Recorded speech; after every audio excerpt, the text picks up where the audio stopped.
कान्हा पकावर खुशी से उठैया मनमा में फूल तोरा खिलत हो गे मनमा में फूल तोरा खिलत हो गे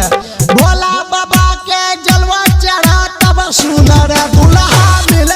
गे भोला बाबा के जलवा चढ़ा तब सुनर दुल्हा मिल गे DJ Sumit Satish रईमा presented by BM Recording Studio Alamnagar Madhepura. बोल बम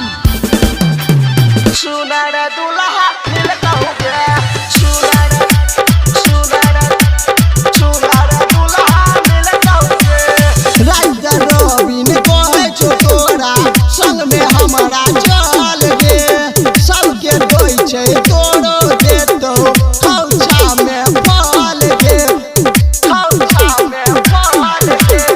राजा रविन कहे छो तोरा संग में हमारा चल गे सबके दोई छै तोरो देतो खौछा में फल गे